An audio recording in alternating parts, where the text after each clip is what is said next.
Hello, नमस्कार। There are 7-8 questions which I have received,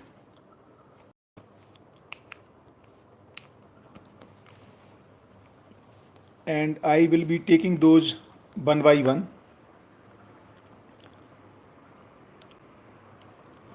I'm still waiting for a few members to join, and I see people are coming up. So मैं तब तक read out कर देता हूँ questions को, and we will do that again as well. सभी को नमस्कार। पहला क्वेश्चन है जो रवीश भाई का है, और उस क्वेश्चन को मैं जहाँ तक समझ पाया, इसके 3 कंपोनेंट हैं इस क्वेश्चन के।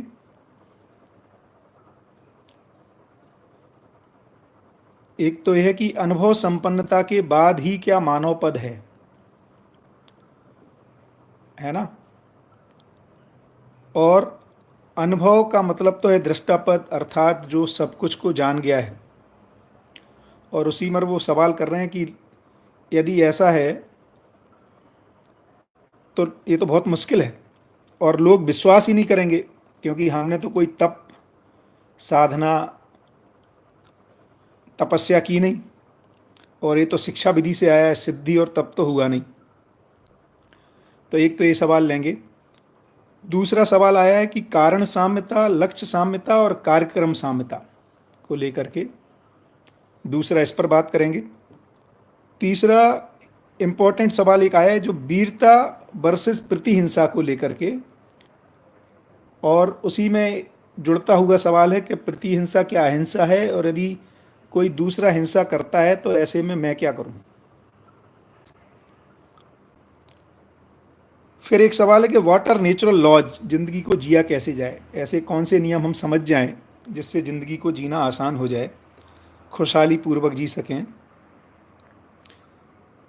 फिर सुरेश भैया ने पूछा है पात्रता, योग्यता और क्षमता, एक तो इनमें क्या अंतर है और इसका विकास कैसे किया जाए। फिर अनुभव संपन्नता में समानता है, तो व्यक्त होते समय में जो पद वाला सवाल है कि क्या मानव पद, देव मानव पद और दिव्य मानव पद सभी अनुभव में यदि समान हैं तो फिर एक क्रम से कैसे व्यक्त होता है। फिर एक इंटरेस्टिंग सवाल है कि क्या गठनपूर्ण परमाणु का ओरिजिन को लेकर के है, आता है यदि 4-5 महीने में जो बच्चा जब गर्भ में आता है तो ये गठनपूर्ण परमाणु का डिजाइन क्या है, क्या अभी भी जीवन बन रहे हैं। और पद चक्र जो 3 चक्र हैं उनमें आवर्तनशीलता का डिजाइन क्या है। तो इस तरह से 7-8 सवाल हैं जिनको अपन चर्चा करेंगे।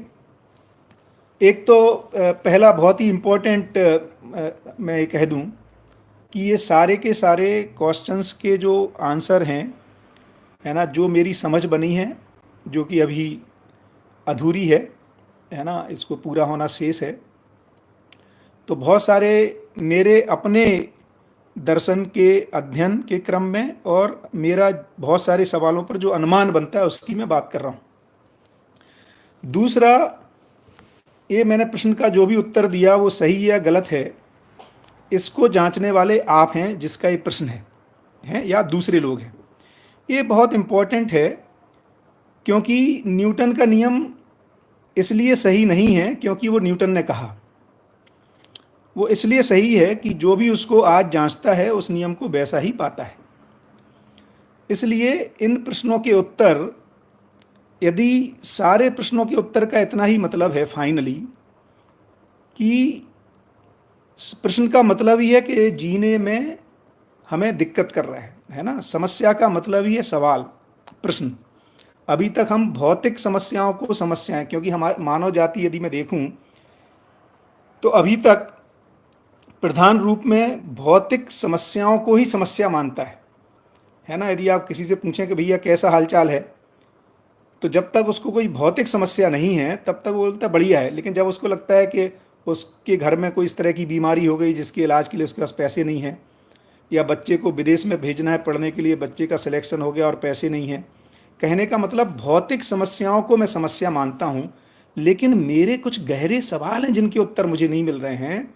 इसको मानव जाति अभी समस्या नहीं मानता, जबकि सही अर्थों में प्रश्नों के उत्तर ना होना ही समस्या है। तो मैं कह रहा था कि जो भी मैं उत्तर दे रहा हूं, आपकी तृप्ति हो उसकी जांचने का अधिकार, ये सही उत्तर है नहीं उत्तर है इसको जांचने का अधिकार, ये मानव के पास सुरक्षित है, अर्थात आपके पास सुरक्षित है, मेरे पास सुरक्षित है। इस बात से कोई फर्क नहीं पड़ता कि उसको महावीर ने कहा, बुद्ध ने कहा, नागराज जी ने कहा, है ना, या आइंस्टीन ने कहा, या न्यूटन ने कहा। क्योंकि तो अब इसको कहाँ जांचेंगे? जैसे भौतिक जगत के सवालों को जांचने का तरीका भौतिक जगत में प्रयोग करके सफलता के आधार पर है, इसी तरह से जिंदगी से जुड़े हुए सवालों के उत्तर, यदि मैं जीने में वो सहयोगी है, अर्थात मेरे संबंधों में तृप्तिपूर्वक जीने में, मेरे अपने में विचारों में हार्मोनी को पैदा करने में, इसमें यदि वो फल परिणाम को लाता है, इसका मतलब वो सही सवाल है, सही उत्तर है, अदरवाइज उत्तर सही नहीं है। तो एक तो नागराज जी या बाबा के बहुत मुझे इम्पोर्टेंट लगा उनसे मिलने के बाद, जो मेरे में एक अच्छी घटना भी घटी या उनके बोलने से ध्यानाकर्षण हुआ कि सही और गलत की जांच करने का अधिकार मानव के पास है। तो जो पहले तो मानव एक बड़ी चीज़ है, सही गलत को समझने की ताकत उसके पास है, यदि वो समझना चाहता है तो समझ सकता है। इस तरह से इन सारे प्रश्नों के उत्तर को जांचने का अधिकार मानव जाति के पास सुरक्षित है। तो एक एक करके पहले सवाल को लेता हूँ, मुझे लगता है शायद रवीश भाई आ गए होंगे अभी तक। तो एक तो पहला सवाल था कि क्या अनुभव में सभी समान है, मानव, देव मानव, दिव्य मानव। तो किसको कह रहे हैं अनुभव? बेसिकली मतलब क्या हुआ इस बात को? यदि इसको दूसरे ढंग से देखें तो ये कह रहे हैं अनुभव वो घटना है जिसके बाद जैसा मैं जीना चाहता हूँ वैसा जीने का डिजाइन मुझे स्पष्ट हो गया है, और वैसा जी करके मैं अपने में तृप्ति महसूस करता हूँ, अपनों के साथ तृप्ति महसूस करता हूँ, और जो भी इन सवालों के उत्तर जानना चाहता है वो उसके तार्किक, व्यवहारिक और तात्विक उत्तर को पाकर के स्वयं में तृप्ति को महसूस कर सकता है। तो रूट में देखेंगे तो दो ही घटनाएं घट रही हैं। एक तो जब मैं उस स्थिति में हूँ जहाँ पर मैं जैसा समझना चाहता हूँ, जैसा जीना चाहता हूँ, और जो मेरे पास समझ है, जो मेरे बिलीफ्स हैं, जो मेरी मान्यताएं हैं, उसके अनुसार जब मैं जीता हूँ तो वो फल परिणाम नहीं आते जिनको मैं चाहता हूँ। अर्थात संबंधों में तृप्ति नहीं आती, परिवार में नहीं जी पाता हूँ, अपने में कुछ सवाल बने रहते हैं, प्रकृति के साथ जूझता रहता हूँ। तो देखेंगे तो मैं तीन ही जगह जीता हूँ, या तो मैं अपने साथ हूँ, या मैं अपने संबंधियों के साथ हूँ, या प्रकृति के साथ हूँ, है ना। इन तीनों जगह जीते समय यदि मैं समस्याओं को खड़ा पाता हूँ अपने में, परिवार में, समाज में, प्रकृति के साथ, इसका मतलब है कि अभी मुझे अनुभव नहीं हुआ है या मेरी समझ ऐसी नहीं बनी है जैसा मैं खुद चाहता हूँ। तो इसका मतलब दो ही कैटेगरी हैं, एक मानव की एक वो कैटेगरी जहाँ वो जैसा जीना चाहता है वैसा जी नहीं पाता, उसकी समझ पूरी नहीं है। एक वो कैटेगरी जैसा वो जीना चाहता है, उसकी ऐसी समझ बन गई है, वैसा जीता है, वैसे फल परिणाम आते हैं। उसी कैटेगरी को डिफाइनिंग क्राइटेरिया को अनुभव कहा जा रहा है। तो अमानव के बाद जो दूसरा पद है वो मानव पद ही है। उसके बाद तीसरी स्थिति है जहां पर वो ऐसा दूसरों के जीने में सहयोगी हो पाता है, उसी को अति मानवीयता कह रहे हैं, जहां पर वो दूसरे मानव के लिए माने पात्रता विकास कर पाता है, पात्रता के अनुसार उनको योग्यता संपन्न कर पाता है। ये जो घटना है जिसको आचरण पूर्णता की घटना कह रहे हैं, उपकार कर पाता है, अपने समझे हुए को दूसरों को समझा पाता है, जी करके, बोल करके, इस घटना को। तो इसलिए इससे बहुत क्लियर हो जाता है कि अनुभव सभी में समान होना पड़ेगा। मानव पद में सच्चाइयों को जाने बिना जिया नहीं जा सकता।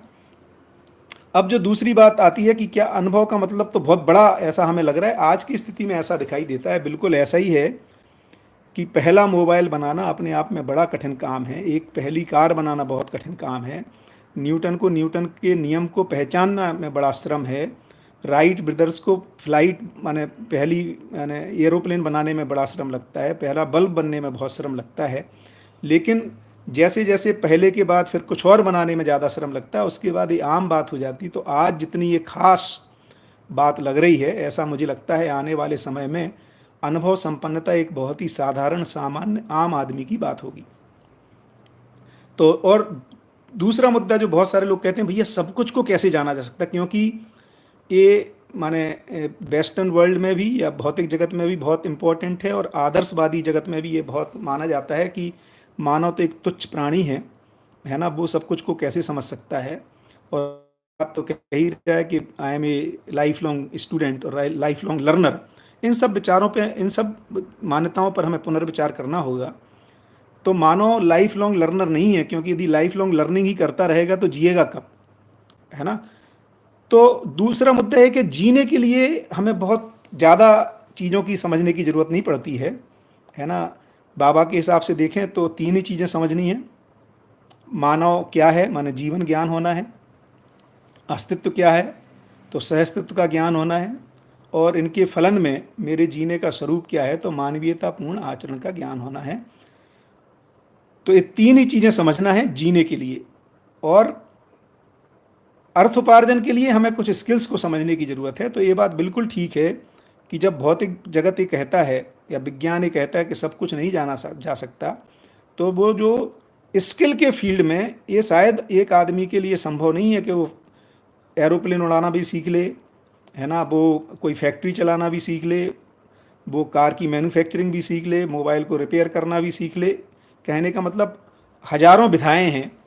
तो जीने के लिए माने जिंदा रहने के धरातल पर इन सारे स्किल्स की एक आदमी, एक परिवार को आवश्यकता भी नहीं है। इसलिए उसको उतना ही समझने की ज़रूरत है। जो बाकी जीने के क्षेत्र में जो समझने की बात है वो है संबंधों को समझना, अपने जीवन के अमृत को समझना, व्यवहार के नियमों को समझना और सहअस्तित्व को समझना और इसको जीने में प्रमाणित करना। तो इस ढंग से देखा जाए तो जीने के लिए ज़रूरी है, जिसको विजडम भी कहा, उसको समझना सभी के लिए संभव है।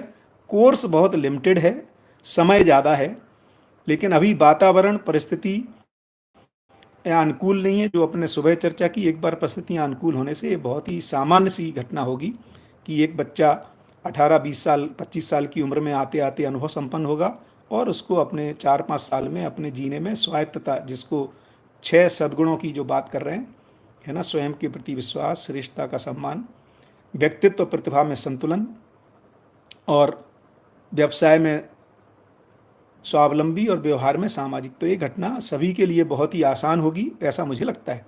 तो सब कुछ जानना।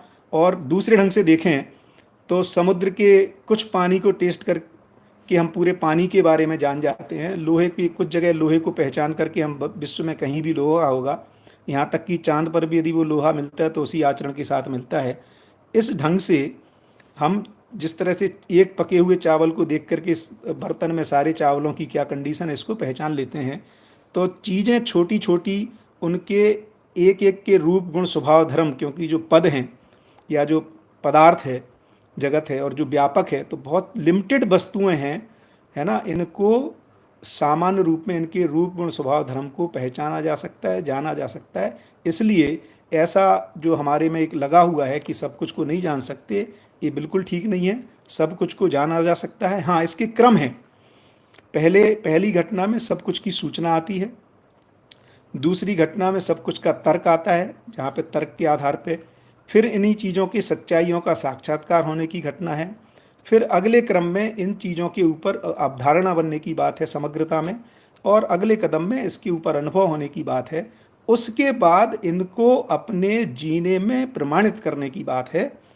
तो अनुभव में समान है ना।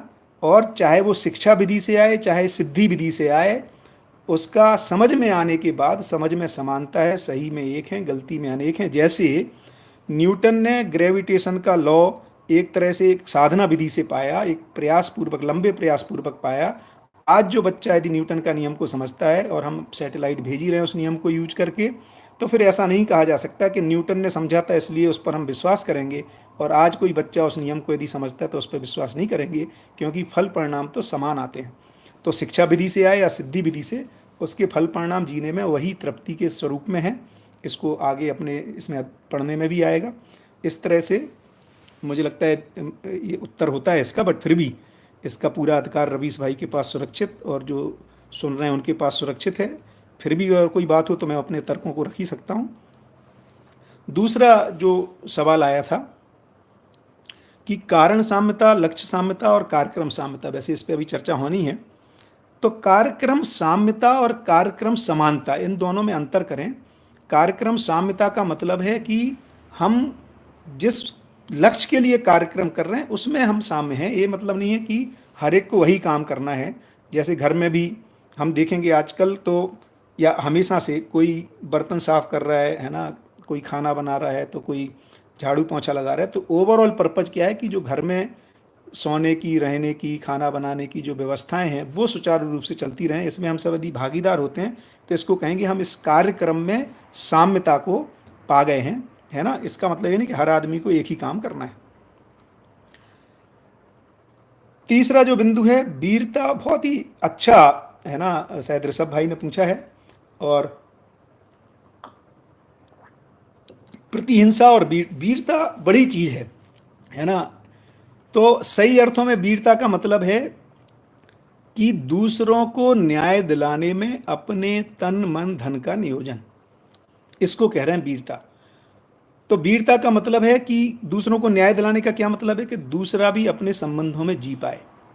संबंधों में जी पाने का क्या मतलब है कि संबंधों में जीने का मतलब है कि उसको जीवन का अमृत का पता होना पड़ेगा, क्योंकि संबंध में जीने के लिए संबंध को पहचानना पड़ेगा, और संबंध को पहचानने के लिए, चूंकि मानव मानव के बीच में संबंध है इसलिए मानव को पहचानना पड़ेगा, और मानव चूंकि शरीर और जीवन का संयुक्त रूप है इसलिए जीवन को पहचानना पड़ेगा। और ये जो परस्परताएं किस तरह से सहअस्तित्व रूप में सजी हुई हैं, इसलिए पूरे अस्तित्व की डिजाइन को पहचानना पड़ेगा। इस तरह से लिंक बनता है। तो यदि कोई पहचान गया है तो अब उसकी वीरता का मतलब है दूसरों को ऐसी पहचान करा पाने में जो अपना तन मन धन का योगदान है। और ये बड़ा ही वीरता का काम है, इस सेंस में कि जब आप अपनी बात को रखते हैं और दूसरा बोलता है भैया मैं तो नहीं मानता इस बात को, है ना, उस समय जो धैर्य चाहिए, जिसको कह रहे हैं धीरता, वीरता के लिए धीरता पहला चरण है। तो सही अर्थों में वीरता, है ना, कि वो हम कोई फोर्स पूर्वक, अभी हम अपनी बात को फोर्स पूर्वक मनवाने को वीरता कहते हैं। जैसे मैंने सुबह भी कहा कि अभी इन शब्दों का प्रचलन तो बहुत पहले से हमारे समाज में है ही। संबंधों का भी नाम के रूप में प्रचलन है, इन बातों का भी, वित्तेषणा पुत्रेषणा, धन बल जन बल कामना, यश की कामना, ये शब्द हमारे पास हैं। लेकिन इनके सही अर्थ में, सही वास्तविकता में अस्तित्व, सहज सहअस्तित्व रूपी अर्थ में इनका किस तरह से ये डिफाइन होते हैं, उनको डिफाइन किया है। तो वीरता का सही अर्थ में मतलब है दूसरों को न्याय दिलाने में जो अपनी प्रयुक्ति है वैचारिक और तन मन धन की, इसको कह रहे हैं वीरता। और ये सही अर्थों में माने काफ़ी वीरता का काम है ना। इसको जब आप करके देखेंगे तो अपने को पता चलता है कितना धैर्य चाहिए अपने में, और कितनी स्पष्टता चाहिए, और कितना उसको अपने आचरण में जीते हुए चाहिए। क्योंकि हम लोगों को तर्क में तो चीज़ों से चुप करा सकते हैं, लेकिन वो आचरण में तो तभी आती है जब वो कम से कम आंशिक रूप में आपके आचरण में इस बात को देख पाता है। इसीलिए सारा ज्ञान का ट्रांसफर संबंध पूर्वक ही हो पाता है, और गुरु शिष्य भी एक संबंध है। तो संबंध पूर्वक ही हम एक दूसरे तक पहुंच पाते हैं, ये इम्पोर्टेंट बात है। तो प्रतिहिंसा तो हिंसा ही है, चाहे वो किसी और ने की हो। तो यदि सही अर्थों में उस जिसने हमारे साथ हिंसा की है उसका सही जवाब तो यही है कि हमें ये पता रहे कि कोई भी मानव हिंसा करना नहीं चाहता। हिंसा करने के पहले उसमें हिंसक विचार आता है, और हिंसक विचार के मूल में उसको दुख ना हो, तकलीफ ना हो, इसके पहले हमारे में वो हिंसक विचार आ नहीं पाता है। जैसे मैं बहुत ही सिंपल रूप में उदाहरण देता हूँ कि यदि जब आप किसी पर क्रोध करते हैं तो उसके पहले, जिसको क्रोध कह रहे हैं, हमें अपने में अक्षमता को महसूस हुए बिना हमें क्रोध नहीं आ सकता। इसका मतलब कि हम पहले ही पीड़ित हो जाते हैं। तो प्रतिहिंसा करने वाला भी पीड़ा में होता है, इसलिए उसके साथ हमें दया, जैसे जैसे स्पष्ट होगा तो हमें पता चलेगा कि हम किस तरह से, है ना, उनके ऊपर हम दया कर पाएँ, है ना, या क्षमा कर पाएँ, इस बात को देखेंगे। फिर एक और सवाल है जो कि ऐसे नेचुरल लॉज क्या हैं लाइफ को जीने के लिए। तो अमृतपाल सिंह जी ने शायद पूछा है। तो सिंह साहब, बेसिकली हम यहाँ पर जो बात कर रहे हैं उन्हीं नेचुरल लॉज की बात कर रहे हैं। यदि नियम के रूप में देखेंगे तो प्राकृतिक नियम, बौद्धिक नियम और सामाजिक नियम, इन नियमों को पहचानने की बात है ना। तो जिसको सामाजिक नियम कह रहे हैं, जिसमें स्वधन, स्वनारी, स्वपुरुष और दयापूर्ण कार्यक्रम, इसको कह रहे हैं सामाजिक नियम। यदि ये नियम समझ में आता है, और जो बौद्धिक नियम जिसको असंग्रह, स्नेह, विद्या, सरलता, है ना, ये जो 5 अभयता, इन 5 बौद्धिक नियमों को समझने से, और प्राकृतिक नियम जहाँ इसको कह रहे हैं कि प्रकृति की साइक्लिसिटी, सक्रियता को बनाए रखते हुए मानव अपने, मानव जाति, समाज अपने अपने साधनों को पा जाए, किसके लिए? शरीर पोषण और संरक्षण और समाज गति के लिए। इसी को कह रहे हैं इन नियमों को समझना। और इन नियमों को समझने के लिए हमें हमें इसको समझना पड़ता है कि मैं खुद क्या हूँ, पूरे एग्जिस्टेंस का डिजाइन क्या है। यदि हम इसको समझते हैं तो हमें लगता है कि यही नेचुरल लॉज हैं। उसी को समझने के लिए मध्यस्थ दर्शन, है ना, ये प्रतिपादित है। और ये जो आज प्रोग्राम कर रहे हैं, इसी क्रम में है कि हम इन नियमों को समझ पाएँ। तो इसको समझ करके ही सारा का सारा भाई समझना ही क्यों है? पहले समझने का उद्देश्य ये है कि हम जैसा जीना चाहते हैं नहीं जी पा रहे हैं, इससे पता लगता है कि अभी समझने में कुछ शेष है। ये भी समझने से बहुत इम्पोर्टेंट, मैं अक्सर अपनी वर्कशॉप में कभी कभी 2-3 घंटे की जब चर्चा करता हूँ तो मैं लोगों से पूछता हूँ, और अधिकतर लोगों से मैं जब ये पूछता हूँ कि क्या लगता है, समझदार लोग ज़्यादा परेशान रहते हैं ना समझ? तो बहुत सारे लोगों का नॉर्मल उत्तर तो यही आता है कि भैया समझदार लोग ज़्यादा परेशान रहते हैं। फिर मैं उनसे बोलता हूँ, अच्छा ये बताओ अपने बच्चों को समझदार बनाना है नहीं बनाना है? तो उनका ध्यान जाता है, यार बच्चों को तो हम समझदार बनाना चाहते हैं। तो मैं कहता हूँ ये डाइकोटोमी नहीं हो गई? एक तरफ आप कहते हो समझदार लोग परेशान रहते हैं, तो देखिए सच्चाई तो यह है कि समझदारी ही सुख है। तो समझदार लोग परेशान नहीं रहते। अभी हम जिसको समझदारी मानते हैं वो एक्चुअली समझदारी नहीं है, संवेदनशीलता है ना। इस बात को हमें स्पष्ट रूप से समझना होगा। तो समझने के बाद, समझने का ही पहला फलन ये है हर समझदारी का कि मानव सुखपूर्वक जी पाता है। तो समझ बराबर सुख। तो मैं उनको कहता हूँ ये सूत्र को बदल दीजिए। यदि कोई दुखी है इसका मतलब उसको समझदारी का भ्रम है, वो समझदार नहीं है।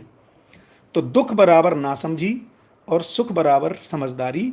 तो सूत्र को उल्टा कर दें, और जब जब आपको ये लगता है कि आप समझदार हैं और अपने आप जो समझदार नहीं है उसकी हरकतों से या उसके कार्यक्रम से आप दुखी हो रहे हैं, और दुखी होने का मतलब है कि आप कहीं समझदार में चूक हो रही है, कहीं गलती हो रही है, इसको पहचानने की ज़रूरत है।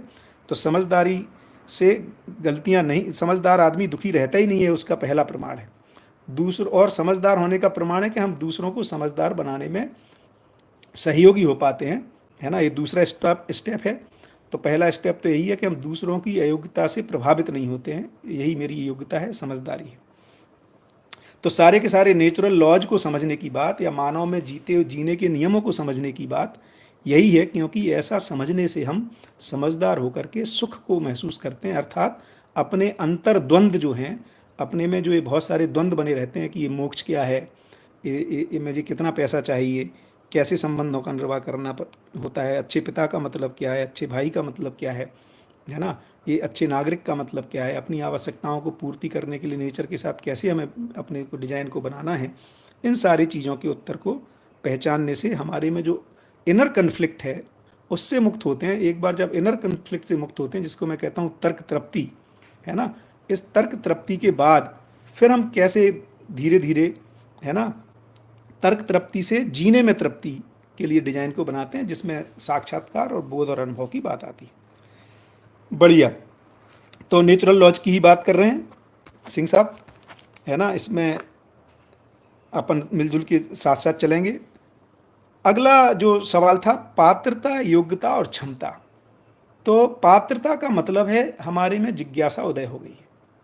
पात्रता का मतलब है अब जो इंद्रिय तृप्ति से, संवेदनाओं की तृप्ति से जो सुख के लिए मेरे में एक तीव्र अपेक्षा अभी तक के वातावरण को देख करके बनी हुई थी, उस पर क्वेश्चन मार्क लग गया है ना। और ये स्थिति अपने समाज में बहुत सारे लोगों के साथ हो रही है, क्योंकि हम बहुत कम उम्र में मिलेनियर बन जा रहे हैं। ये बहुत अच्छी संभावनाएं हुई हैं। पहले मुझे याद है, आज से ही 40-50 साल पहले हमारे माता पिता को ये लगता था कि घर का एक मकान बना लें रिटायरमेंट होते होते, है ना, एक कार खरीद लें। कार तो शायद सपने में नहीं थी, विदेश यात्राएँ भी नहीं थी। लेकिन अब हमारे ही बच्चे 20, 25, 30, 35 की उम्र में आते आते इस सब को पहचान लेते हैं। और इसके साथ साथ एक अच्छी घटना कुछ लोगों में कम से कम ये घट रही है कि उनको ये दिखने लगता है कि अब इन्हीं संवेदनाओं की तृप्ति से आगे काम बनने वाला नहीं है।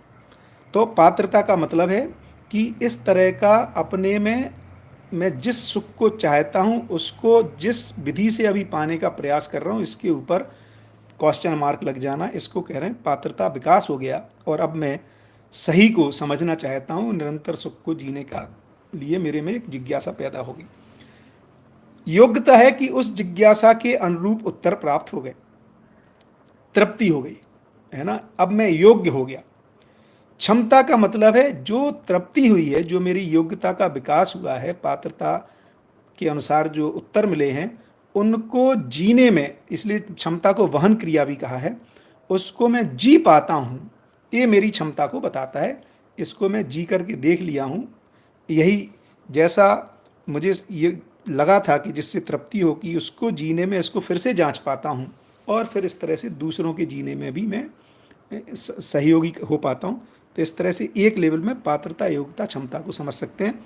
दूसरे ढंग से देखेंगे तो क्षमता हर मानव में दिव्य मानव पद तक या जागृति को प्रमाणित करने की क्षमता से मूल रूप में हर मानव संपन्न है, उसका वो पात्र है ही, है ना। और उसमें वो योग्यता है ही रूट में, क्योंकि बीज रूप में वृक्ष की जो माने वृक्ष बनने की जो ताकत है वो बीज रूप में हर मानव में समाई रहती है।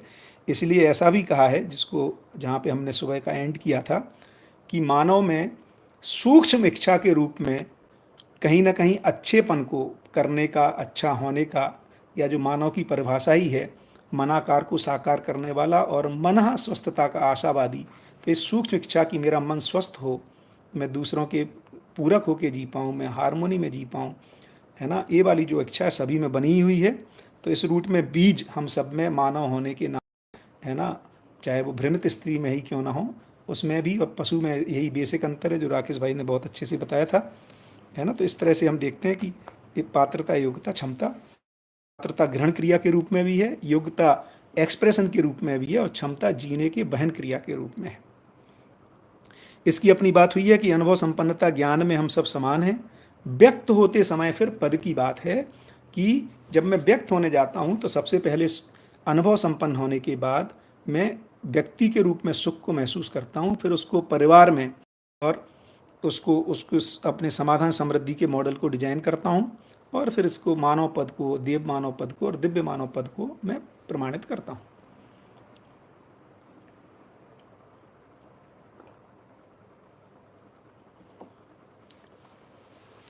एक अगला जो क्वेश्चन था, गठनपूर्ण परमाणु का ओरिजिन, है ना। तो ये बिल्कुल ठीक है कि मानव जो है गर्भ में तो शरीर रचना हो रही है ना, स्पर्म और ओवम के थ्रू तो शरीर रचना होती है। उसको कोई जीवन जो गठनपूर्ण परमाणु है, क्यों जीवन शरीर को स्वीकारता है? क्योंकि वो सुखी होना चाहता है और अपने सुख को प्रमाणित करना चाहता है, इसलिए उस शरीर को चलाता है। और इसका प्रमाण ऐसे मिलता है कि बच्चा जन्म से ही, है ना, न्याय का याचक, सही कार्य व्यवहार करने का इच्छुक और सत्य वक्ता होता है। तो इसको अपन बात कर ही रहे हैं कि न्याय का याचक कैसे, क्योंकि हर बच्चा ये चाहता है कि वो उसके साथ न्याय हो। और इसको बहुत अच्छे से जब अपन प्रयोग करके देखते हैं तो भारत में तो वैसे भी ये जो कई बार हम कन्या भोज कराते हैं, तो अपने घर में 4-5 छोटे बच्चे जो हैं, जब वो आते हैं और आप सबको 4-4 टॉफ़ी दीजिए और किसी एक बच्ची को 1 या 2 टॉफ़ी दीजिए, तो बच्चा आपके पास आता है, आंटी आंटी शायद आपसे कुछ गलती हो गई, है ना, आपने सबको 4 दी और मेरे को तो 2 ही दी, है ना। तो वो ये बता रहा है कि देखो ये मेरे साथ न्याय नहीं हुआ, है ना, आप गलती हुई है। लेकिन तो न्याय का याचक तो है, क्या वो न्याय कर पाता है? यदि उन्हीं 5 बच्चों में आप सबको 4-4 टॉफ़ी दें और उस बच्चे को आप 12 टॉफ़ी दे दें, तो ऐसा नहीं पाया जाता सामान्यतः कि वो सबको डिस्ट्रीब्यूट करके कह रहे मेरे को आंटी ने गलती से ज़्यादा दी, हम सबको बराबर बराबर बांट लेनी चाहिए। तो इससे पता लगता है कि न्याय करना नहीं आता, जबकि यहाँ पर मैं न्याय को अभी वस्तु के बराबर बंटवारे को न्याय कह रहा हूँ। वास्तव में तो ये न्याय का एक बहुत छोटा हिस्सा है। न्याय तो एक्चुअली संबंधों में मूल्यों के निर्वाह करने को कह रहे हैं, है ना। बट जो बच्चा जितने को पहचानता है उतने को भी नहीं कर पाता है। इस बात को ध्यान आकर्षण कराने के लिए मैंने इस उदाहरण को आपके सामने रखा कि बच्चा न्याय का याचक है।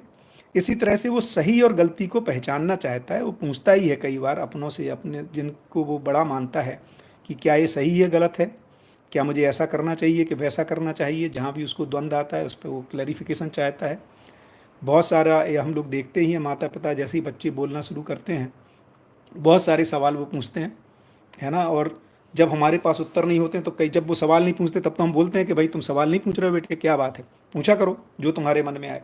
और जब वो सवाल पूछता है और जब वो हम अटक जाते हैं कहीं, है ना, जैसे वो कई बार हम लोग सुनाते हैं शिविरों में, इस बात की चर्चा करते हैं कि बच्चा बोलता है पापा ये दुनिया किसने बनाई, या हमारी बहन कहाँ से आई, तो हम बोलते हैं भगवान ने बनाई, है ना। फिर बोलता है भगवान को किसने बनाया, फिर हम बोलते हैं नहीं नहीं बेटा तुम्हारे होमवर्क का क्या हुआ, है ना। मतलब उसका ध्यान फिर डाइवर्ट करना चाहते हैं, क्योंकि कुछ सवालों के जवाब हमारे पास उतने तर्कसंगत नहीं है जितने होने चाहिए। तो इस तरह से देखा जाता है कि बच्चों में सही वो जो जिज्ञासा है वो हमें परेशान करने के लिए नहीं है, बल्कि वो सही और गलत को पहचानना चाहते हैं, समझना चाहते हैं, इस अर्थ में बहुत सारे सवालों को पूछते हैं।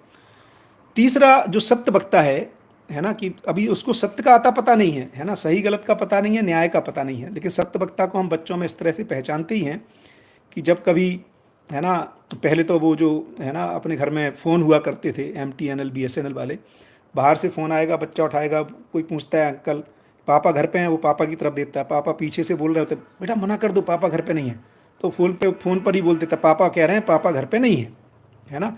या हम जब बच्चों को किसी रिश्तेदार के यहाँ ले जाते हैं और वहाँ पर वो जब कुछ खाने के लिए परोसते हैं और बच्चे का मन हो रहा है, वो तो उसके चेहरे पे दिख जाता है, जिनके यहाँ घर गए होते हैं तो आंटी को दिख रहा है कि बच्चे का मन है, लेकिन बच्चा हाथ नहीं लगा रहा है प्लेट को, है ना, केला नहीं ले रहा है, टॉफ़ी नहीं ले रहा है, तो पूछती है तो वो मम्मी की तरफ देखने लगता है, अच्छा अच्छा मम्मी ने मना किया, तो बोलते हैं हाँ मम्मी ने मना करके बोला।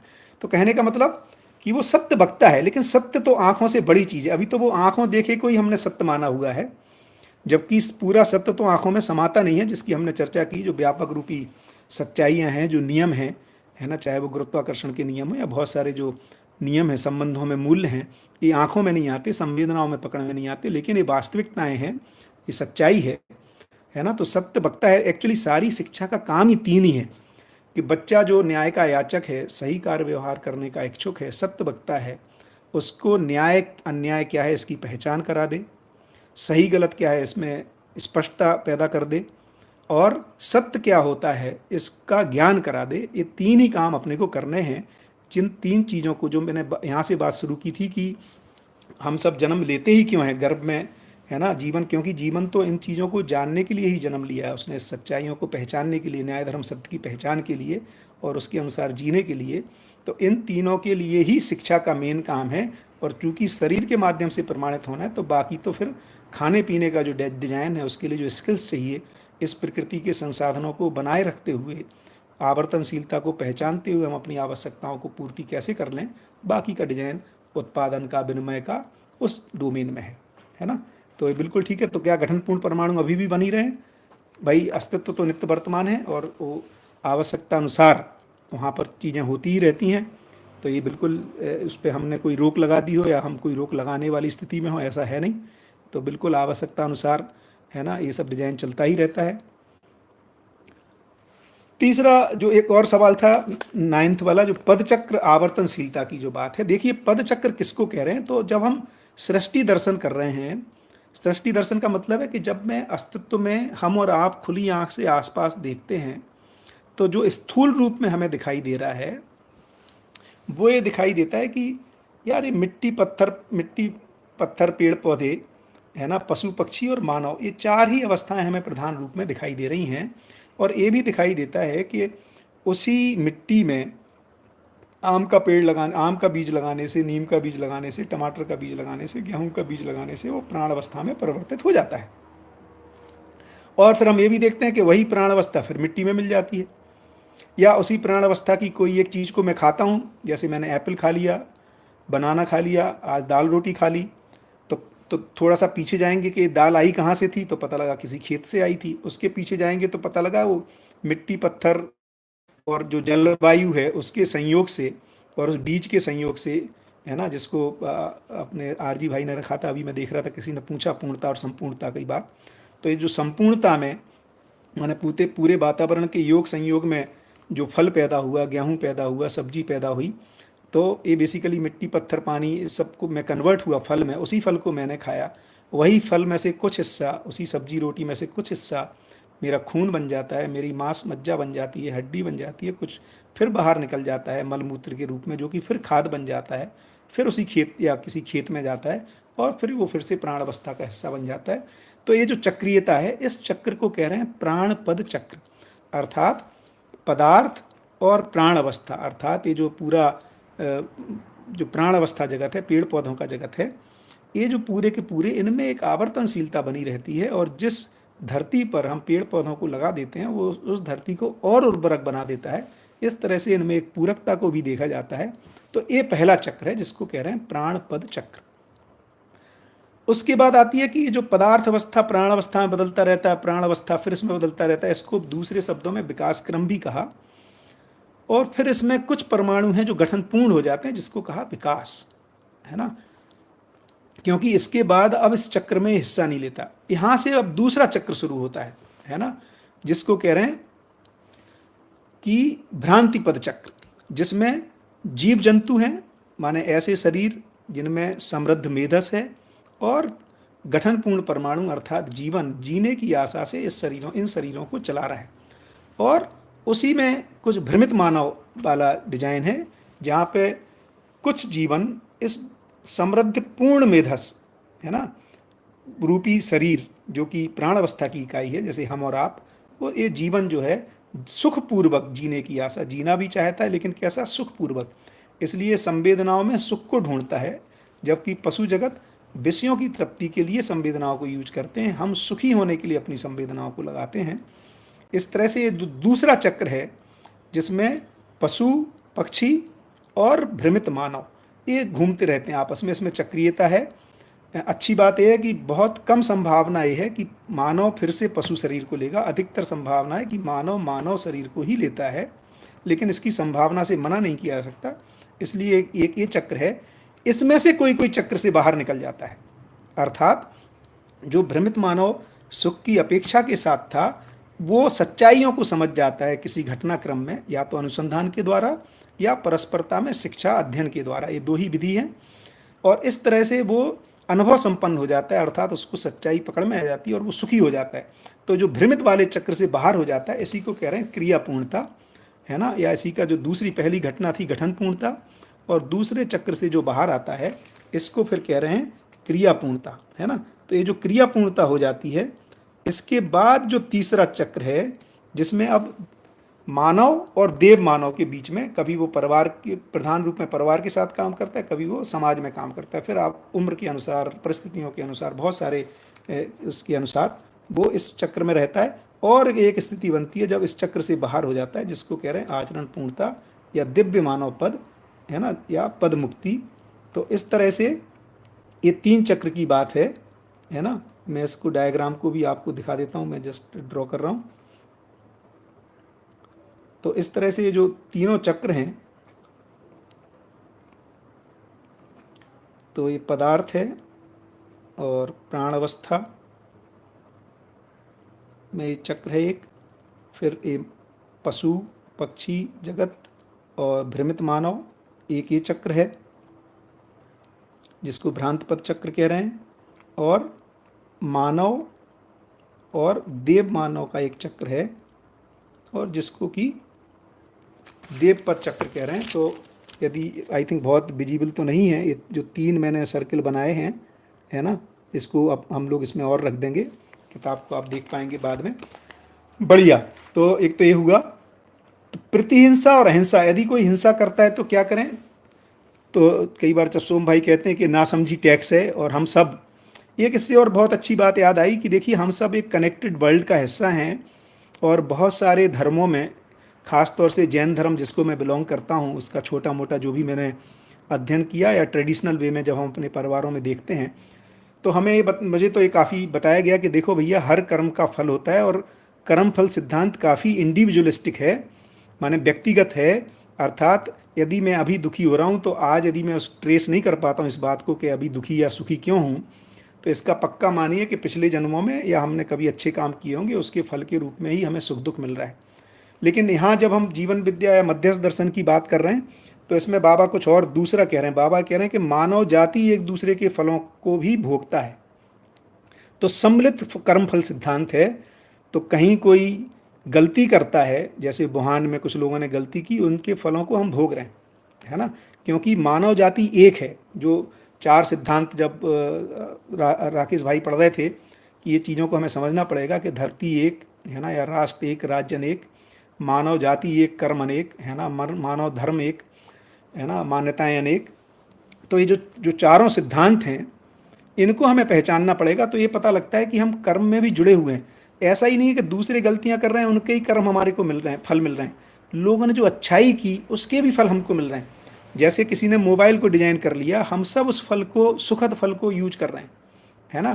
किसी ने है ना कार बना ली, हम उसको यूज कर रहे हैं। किसी ने घर बनाने के डिजाइन को समझ लिया, उसको हम यूज कर रहे हैं। किसी ने कपड़ा बनाना पहचाना, हम उसको यूज कर रहे हैं। किसी ने परिवार की एक मान्यताओं को पहचाना और उन परिवारों में जी करके हम एक एक लेवल के सुख को महसूस कर ही रहे हैं आज, है ना। तो या किसी ने भाषा को पहचाना, खाने को पहचाना। ऐसे देखेंगे तो हम कृतज्ञता, अपनी पीढ़ियों के लिए जो जो भी महान काम हुआ उसमें कुछ रह गया है, उसको काम करना अब हमारी जिम्मेदारी है। तो इस तरह से हम ये पाएंगे कि सम्मिलित कर्म है और सम्मिलित फल को भी हम भोगते हैं, और व्यक्तिगत कर्म भी है, उसके फल को भी हम भोगते हैं। क्योंकि हम मानव जाति, ये पूरा का पूरा अस्तित्व सह अस्तित्व के रूप में है। हम एक दूसरे से जुड़े हुए हैं, इनको हम कंपार्टमेंटलाइज नहीं कर सकते, है ना। और इसको तो अभी हम कोरोना के रूप में इसको अपन पहचान ही रहे हैं, देख ही रहे हैं। तो इस तरह से जो सवाल थे, बट मैं देख रहा था अभी बीच में कुछ कुछ और, सब कुछ कुछ और आप लोगों ने लिखा है, but I कुंट really see that. एक मिनट देखूं कैसे इसको देख सकते हैं। मुझे तो हाँ, अभी कुछ कुछ आया। पूर्णता संपूर्णता भी संवेग सही इच्छा के लिए होगा या गलत इच्छा के लिए तीव्र संवेग हो सकता है। सारा ज्ञान का, हाँ बिल्कुल भाई। तो हमारी इच्छाएं भ्रमित रूप में तो सही और गलत दोनों के लिए तीव्र संवेग होता है ना। और हम कई बार जैसे ये लगता है कि नहीं यार, अब तो एक कार खरीदनी ही होनी चाहिए, है ना, और अब तो मर्सिडीज ही चाहिए, इससे कम में तो कैसे चलेगा, इस बार तो विदेश यात्रा करना ही है। तो और मैं ऐसा भी नहीं कह रहा हूँ कि मर्सिडीज होना और विदेश यात्रा करना कोई गलत बात है, इसको बिल्कुल नहीं कह रहा हूँ। मैं तो ये कह रहा हूँ कि हमारे में जो जो भी इच्छाएं बनती हैं, उनके बनने के कई कारण होते हैं। परस्परताएं भी उसमें एक बहुत बड़ा हिस्सा है, और जिनके प्रति हमारे में वो तीव्र इच्छा हो जाती है, उसको पाने के लिए हम संवेगित होते ही हैं। अब वो सही थी कि गलत थी, कई बार तो फल परिणाम आने के बाद पता चलता है। ये बहुत इंपॉर्टेंट है।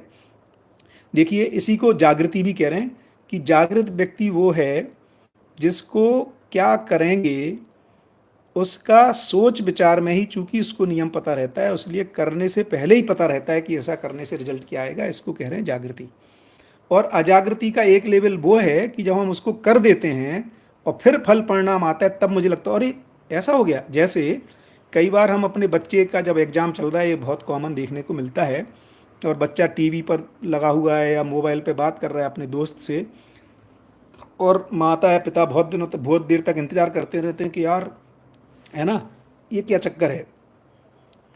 तो ये तो सुन ही नहीं रहा है यार, ये बात ही किए जा रहा है, बात ही किए जा रहा है ना। तो एक समय के बाद वो उसको डांटते हैं कि क्या कर रहा है तू, और डांटने से उनको लगता है कि इसको शायद समझ में आ जाएगा, और लेकिन होता है उसका रिजल्ट कुछ और ही है। बच्चा परेशान हो जाता है ना, या वो किताब तो उठा लेता है रूम में जा करके, लेकिन उसका मन ही नहीं लग रहा पढ़ने में। और जब वो दुखी होता है, तो अब माता पिता दुखी करने के लिए तो ये काम किए नहीं थे, तो वो भी एक दूसरे से फिर माफ़ी मांगने का दौर चलता है।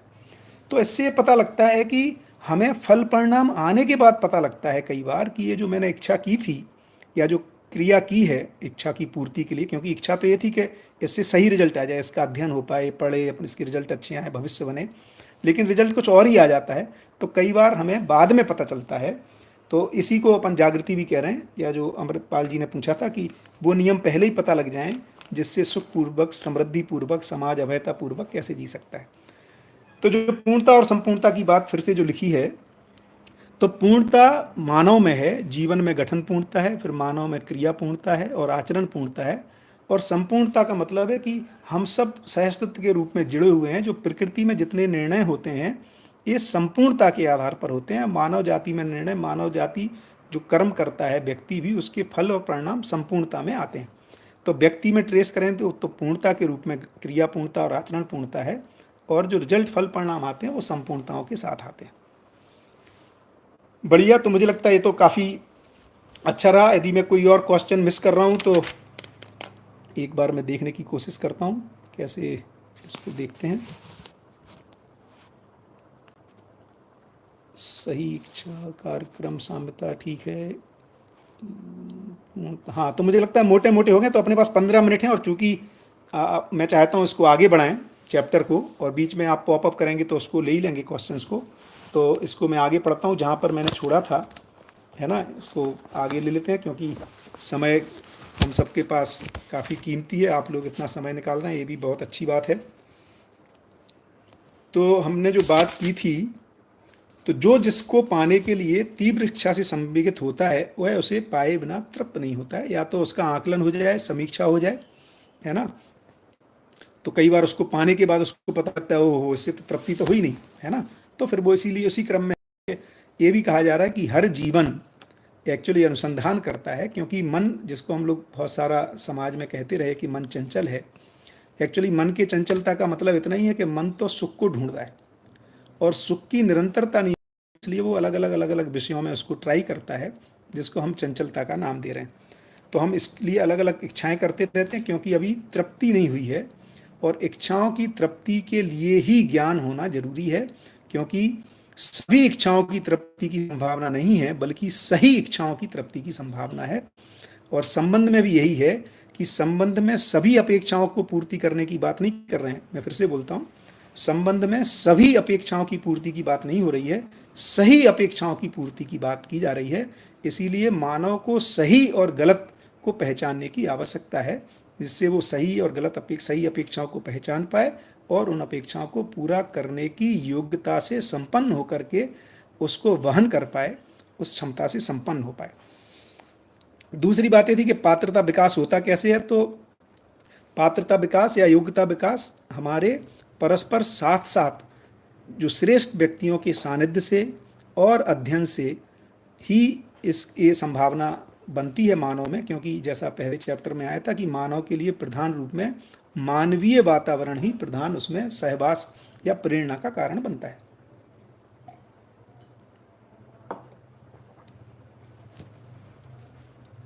तो अगला पढ़ते हैं। मैं सोचता हूँ आप सबके पास किताब होगी ही। बौद्धिक एवं भौतिक साधनों की प्रयुक्ति के लिए इच्छा किसी न किसी आवश्यकता की पूर्ति के लिए ही होती है। अब ये बहुत ही इंपॉर्टेंट यहाँ बात कर रहे हैं, यह आवश्यकता, जैसे आपने अभी पूछा भी किसी ने कि क्या गलत चीज़ों के लिए भी हो सकती, तो यह आवश्यकताएं स्वार्थ, परार्थ अथवा परमार्थ भेद से होती हैं। स्वार्थ क्या है भाई? सीमित एवं संकीर्ण अर्थ नियोजन योजना की स्वार्थ संज्ञा है। तो जो एक मानव अथवा एक परिवार तक ही सीमित है, अथवा वैयक्तिक या पारिवारिक इंद्रिय सुख सुविधा के लिए जो विचार और इच्छा है, वही स्वार्थ है ना। तो स्वार्थ का मतलब है जब हम अपने ही परिवार की, अपनी ही व्यक्तिगत सुख सुविधा की ध्यान रख रहे हैं, इंद्रिय सुख सुविधाओं की। और परार्थ दूसरों की सुविधा के लिए जो विचार एवं व्यवहार है और इसकी पूर्ति के लिए जो अर्थ नियोजन के लिए जो प्राथमिकता है, जो प्रायोरिटी है, उसको परार्थ कह रहे हैं।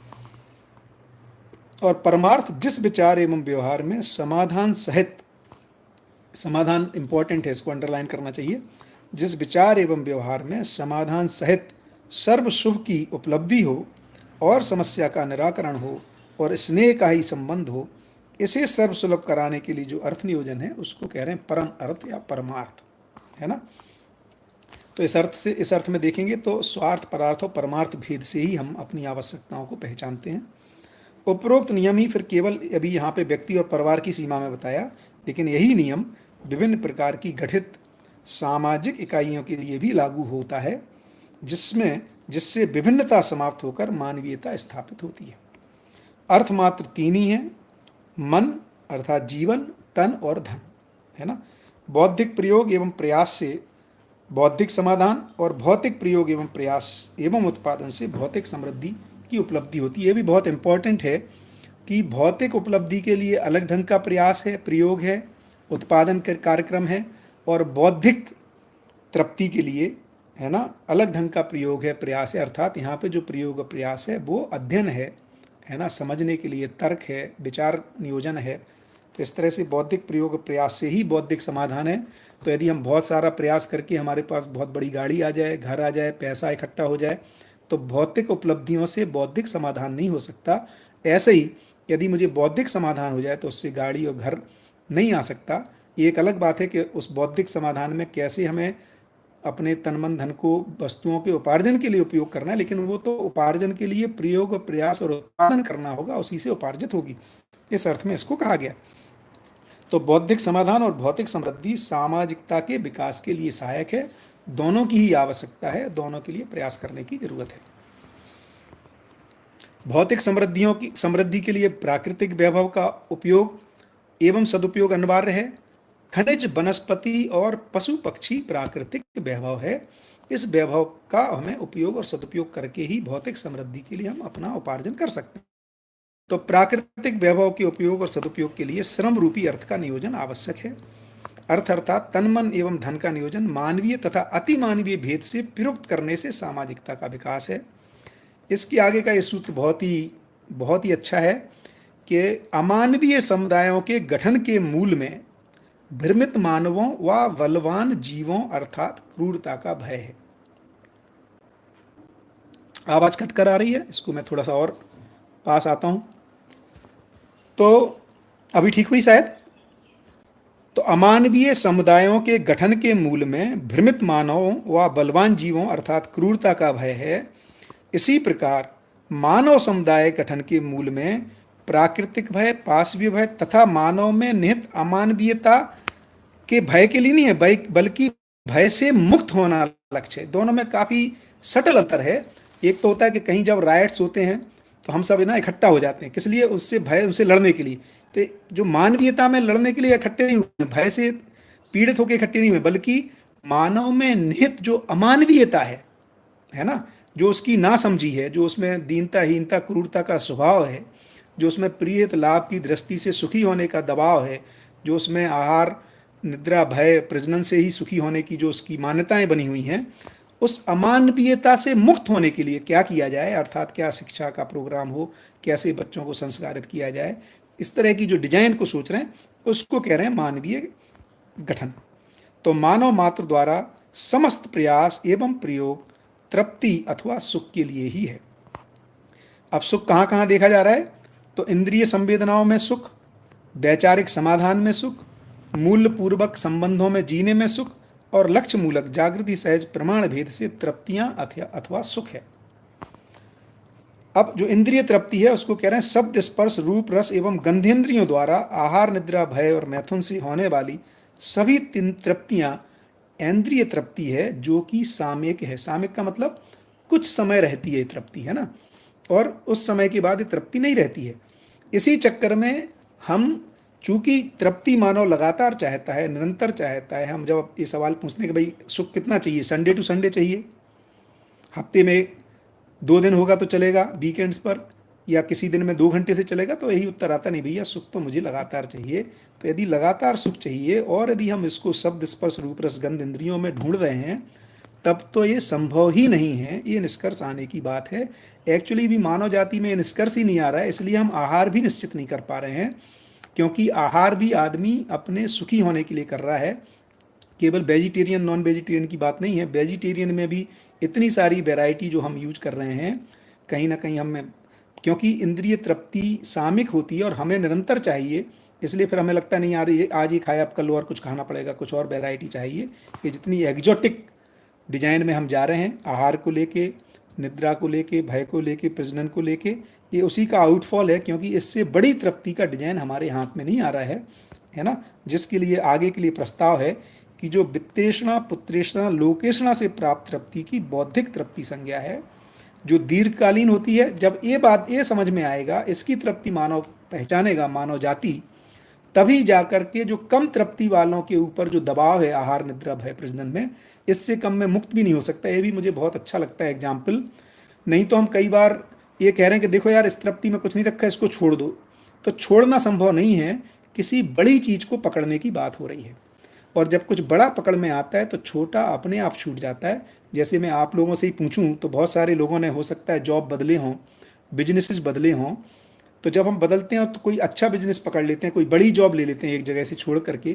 तो जब कोई पूछता है कि अभी आपने वो जॉब छोड़ दी, तो हम ये नहीं कहते कि अब मैंने ये जॉब छोड़ दी, बल्कि हम ये कहते हैं हमने दूसरी जॉब शुरू कर दी है ना, या दूसरा व्यवसाय। तो हम बड़ी चीज को पकड़ रहे हैं। यहाँ भी जब तक मानव जाति को इंद्रिय सुख से बड़ा सुख, वैचारिक सुख, समाधान का सुख, न्याय में जीने का सुख, लक्ष्य का सुख है ना, ये स्पष्ट नहीं होगा, तब तक हम उससे कितना ही कहें कि ये वाला भी छोड़ दो। बिल्कुल ऐसा ही है कि एक व्यक्ति यदि लैडर पे चढ़ रहा है और हम उससे कहें कि भाई तुम्हें अगली पायदान पे पैर रखे बिना पिछले पायदान, जो नीचे का पायदान है, उससे भी पैर हटा लो, तो वो घबरा जाता है, डर जाता है, हटाना संभव नहीं है। तो ये पूरा, जो मैं सुबह भी बात हो रही थी कि पूरा अध्ययन जो है अमानवीयता से मानवीयता का एक ग्रेजुअल ट्रांजिशन है, वुंडलेस प्रोसेस है ना, घायल हुए बिना गति करने का प्रोसेस है। इसका यही मतलब है कि जैसे जैसे मानव जाति को अध्ययन के द्वारा इस संबंधों का सुख पता चलेगा, अपने ही विचारों में हार्मोनी में जो सुख है ये पकड़ में आएगा, तो ये जो इंद्रियों के ऊपर जो दबाव बना हुआ है स्वयं स्फूर्त कम होता है। इसको हम सब लोग आंशिक रूप में, मैं भी इसके को बोल ही सकता हूँ कि इस सब लोगों में, हम सब लोगों ने आंशिक सफलता पाई है, या जो लोग भी परिचय शिविर करके अभी भी हम सब जुड़े हुए हैं, इसी क्रम में जुड़े हुए हैं।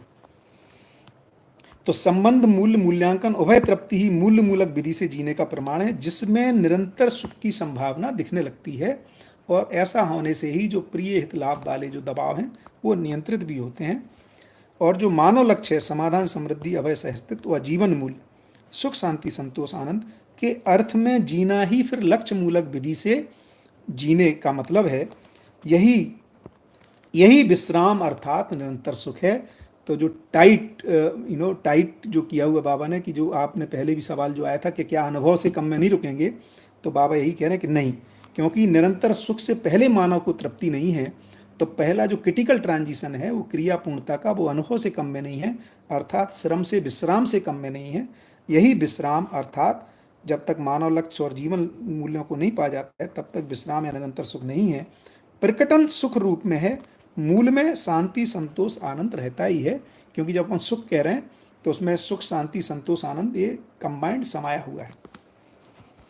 यहाँ पर वित्तीषणा की जो मैंने कहा था बहुत अच्छा लगा था मुझे, वित्तीषणा और है ना उसको डिफाइन किया है, सदुपयोग के अर्थ में न्याय दृष्टि पूर्वक धन बल कामना ही वित्तीषणा है। तो अभी जो प्रचलित मानव समाज में, समुदाय में जो धन बल कामना है वो संग्रह और सुविधा भोग के लिए धन बल कामना है, इसलिए वो धन बल कामना जैसी लगते हुए भी वो वित्तीषणा में या मानवीय उसमें क्वालिफाई नहीं होती, क्योंकि मानवीय में क्वालिफाई होने के लिए सदुपयोग के अर्थ में न्याय दृष्टि पूर्वक धनबल कामना ही वित्तीषणा है। इसी तरह पुत्रीषणा क्या है, परिवार एवं समाज व्यवस्था के अर्थ में जनबल कामना की पुत्रीषणा संज्ञा है ना। और लोकेषणा अखंड समाज व्यवस्था के अर्थ में न्याय धर्म दृष्टि पूर्वक यशबल कामना ही लोकेषणा है, अर्थात अखंड समाज और व्यवस्था कैसे स्थापित हो।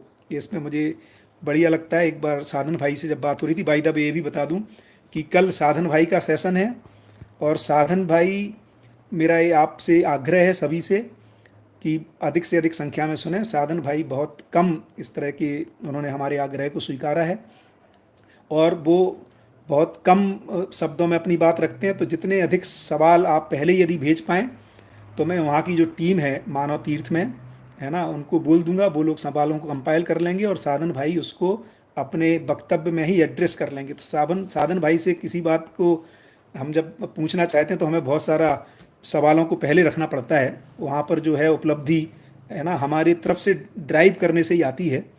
तो बिल्कुल ज़रूर समय से उसको सुने, है ना, और मैं भी उसके लिए हमेशा इंतज़ार करता हूँ। तो लोकेशन एक बार जब मैं उनसे बात कर रहा था तो देखिए, यशबल कामना का मतलब है कि समाज में अच्छे जो मानवीय ढंग से जीते हुए लोगों की पहचान होना, रोल मॉडलिंग होना, ऐसे लोगों को लोग पहचान पाएँ कि यार देखो ऐसे लोग हैं जो अच्छे से जीते हैं, है ना, ये भी एक जीने का डिजाइन है। इस रूप में अपना अब स्वयं की और परिवार की पहचान का फैलाव, इसका नाम यश है ना। तो अखंड समाज व्यवस्था के अर्थ में न्याय धर्म दृष्टि पूर्वक यशबल कामना, ऐसी यश होना, ये बिल्कुल ठीक है। बहुत बढ़िया, किसी ने अच्छा सवाल पूछा है कि दिव्य मानव में ऐसा नहीं है तो कार्य कैसे, क्या बात है, बहुत बढ़िया। इसको ले लेते हैं, इसके बाद इसको क्लोज करते हैं, है ना। तो विश्राम, लास्ट वाला पहले पूरा कर लेता हूँ।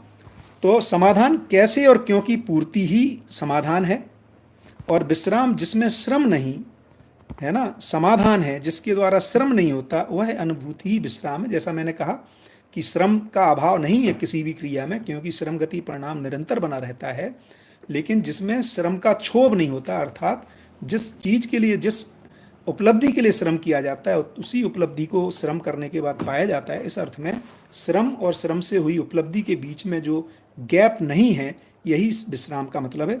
तो किसी ने लिखा अभी कि देखिए दिव्य मानव पद में ऐसा मुक्ति हो जाती है तो फिर काम कैसे करेगा। ये बहुत अच्छा सवाल है, क्योंकि अभी तक हम जब अपने में देखते हैं मेरे लिए ड्राइविंग फोर्स क्या है, मैं क्यों करता हूँ काम, तो हमें लगता है हमारे पास कुछ समस्याएं हैं, समस्याओं को दूर करने के लिए मैं काम करता हूँ। तो हमें लगता है हर आदमी किसी समस्याओं को दूर करने के लिए ही काम कर रहा होगा, और यदि वो समझदार हो जाएगा, समस्या मुक्त हो जाएगा, तो उसमें मोटिवेशन ही क्या होगा। क्योंकि अभी हमारे सारे के सारे मोटिवेशन कहीं ना कहीं भय और प्रलोभन से ही आ रहे हैं।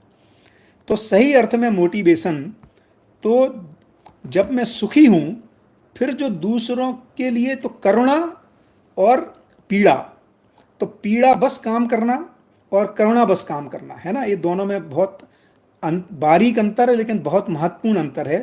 तो जो दिव्य मानव है वो करुणा बस काम कर रहा है, यही दूसरों के अपनी विकसित होने का प्रमाण, दूसरों के विकास में सहायक होना ही प्रमाण है। इसलिए उसका जो कार्य करने का कार्य निरंतर बना रहता है, दूसरों को समझदार बनाने के लिए ही क्रियाशील लगाता रहता है, क्योंकि क्रिया की प्रकृति इकाई है तो वो निरंतर क्रियाशील है, क्रिया बनी ही रहती है। केवल उसका जो डोमेन है वो पीड़ा नहीं होकर के अब करुणा हो जाता है, यही अति मानवीय स्वभाव के रूप में व्यक्त होता है। तो मुझे लगता है 1 घंटा हो गया है और मुझे बहुत ही तृप्तिदायक रहा आप सबके साथ इंटरेक्शन, और मुझे लगता है कि हम सब मिलजुल करके इस अध्ययन को आगे बढ़ाएं और क्वेश्चंस को रखें। और एक और मज़ेदार बात जो बाबा ने कही जो मुझे बहुत अच्छी लगी, अभी के समाज में सवाल पूछने को हम विद्वता मानते हैं, एक्चुअली सवालों के जीने योग्य उत्तर होना यही मुख्य रूप में प्रधान विद्वता है। तो सवाल तो जीने के अर्थ में रहेंगे ही जब तक हैं, लेकिन ये जो सवाल करता है उसकी जिम्मेदारी है उन सवालों के उत्तर को, व्यवहारिक उत्तर को पाना हमारी स्वयं की जिम्मेदारी है, क्योंकि सवाल का मतलब है हम एक द्वंद्व में हैं, इनर कन्फ्लिक्ट में है। इस इनर कन्फ्लिक्ट को रिजॉल्व करना प्राइमरी जिम्मेदारी हमारे अपने साथ है, और इसको पूर्ति करना हम सबकी परस्परता में जिम्मेदारी है। बहुत बहुत धन्यवाद, थैंक यू। और सुबह के सेशन के लिए है ना, यश बल कामना क्यों, ये समझाएं। तो बिल्कुल भैया, यश बल कामना इसलिए है क्योंकि हम सब एक समाज का हिस्सा हैं, हम सब कनेक्टेड वर्ल्ड हैं। यदि मैं और आप यदि कोई अच्छी चीज़ के साथ हैं, और ये देखिए कितनी सुखद बात है, हमें जो भी चीज़ अच्छी लगती है हम उसको लोगों तक बताना ही चाहते हैं। तो यह बात लोगों तक पहुँचे, है ना, कि मैं अच्छे से कोई चीज़ को जी पा रहा हूँ, इसको लोग पहचानें और वो प्रेरणा पाएँ। इस अर्थ में अच्छाई को फैलने के अर्थ में, है ना, अच्छाई फैल पाए, एक लोग उससे प्रेरणा पा पाएँ, है ना, इस अर्थ में यश की कामना की बात है, और ये बहुत ही मानव में स्वाभाविक है। सभी को धन्यवाद, नमस्कार। सुबह 9:30 बजे साधन भाई के सेशन में मिलते हैं।